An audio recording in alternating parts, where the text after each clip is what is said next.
योगी आदित्यनाथ की मध्य प्रदेश यात्रा में सनातन और सांस्कृतिक राष्ट्रवाद दोनों पहलू समाहित थे। उन्होंने महाकाल मंदिर में पूजा अर्चना की, एक सनातन संस्कृति का संदेश दिया। इसके अलावा इंदौर में वो महारानी अहिल्याबाई की स्मृति में आयोजित समारोह में सम्मिलित हुए।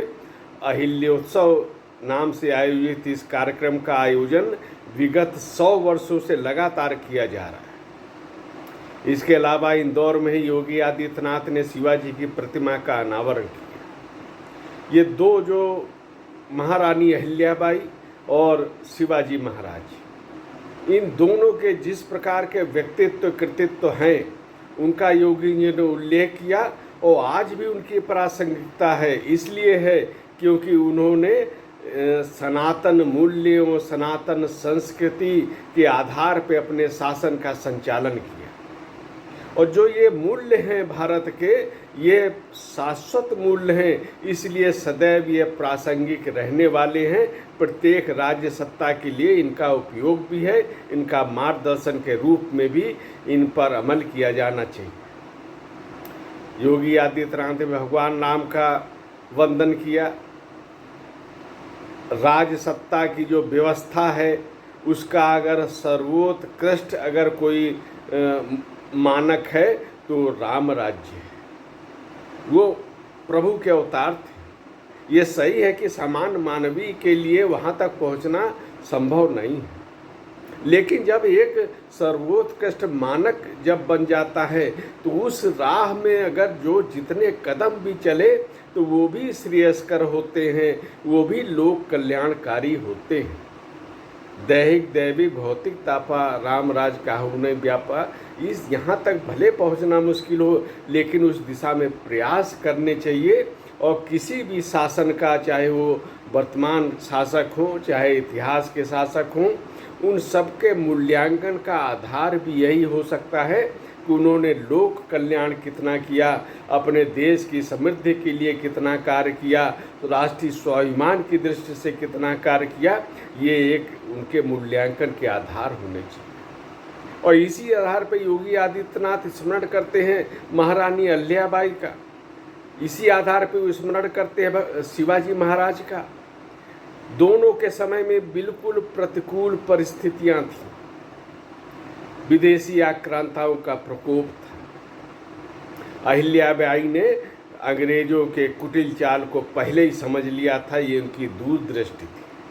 उन्होंने समझ लिया कि ये व्यापार करने नहीं आए हैं, ये भारत को लूटने आए हैं। और अगर इस तरह का मूल्यांकन अगर भारत के अन्य राजाओं ने भी उस समय किया होता तो भारत का इतिहास कुछ अलग हो सकता था। शिवाजी महाराज किस तरह से उनको मुगल सत्ता का एक तरह से आक्रांत व्याप्त था पूरे देश में, और शिवाजी महाराज ने जो राष्ट्रीय स्वाभिमान को कभी झुकने नहीं दिया, कम नहीं होने दिया, और पूरे के पूरे जो अपनी सनातन संस्कृति है उसकी ध्वजा को फहराते हुए रहे और हिंदवी साम्राज्य की स्थापना की। अब इस समय हम लोग उसकी 350वीं वर्षगांठ भी मना रहे हैं।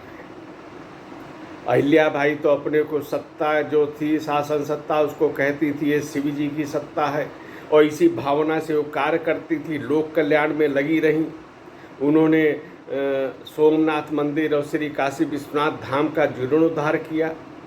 कितनी कठिन परिस्थितियां रही होंगी, साधन नहीं रहे होंगे, मार्ग में कितनी कठिनाई आई होंगी, विदेशी आक्रांताओं का प्रकोप रहा होगा।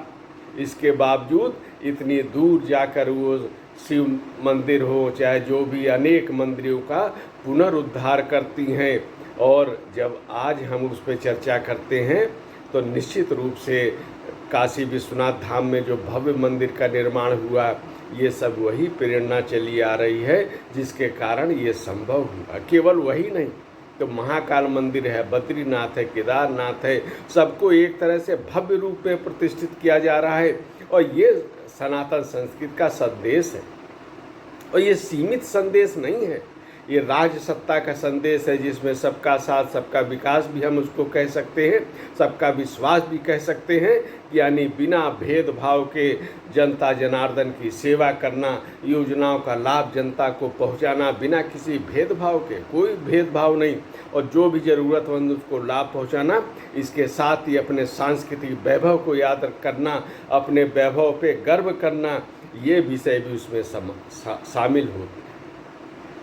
सांस्कृतिक सीमा जो भारत की रही है वो कभी राजनीतिक बंदिशों में जकड़ी नहीं रही है, यानी भारत का जो सांस्कृतिक राष्ट्रवाद है वो कभी पराधीन नहीं हुआ। यही कारण है कि इतने हमलों के बाद, शताब्दियों तक हमले हुए, तो भारत की ये सबसे प्राचीन सभ्यता संस्कृति आज भी उतनी जीवंत है, उतनी ही दुनिया के लिए आकर्षण का केंद्र भी बन रही है। ये एक बड़ी उपलब्धि है, और इस रूप में हमें देखना चाहिए कि जो विकास कार्य हो रहे हैं, योगी आदित्यनाथ ने उसका भी उल्लेख किया।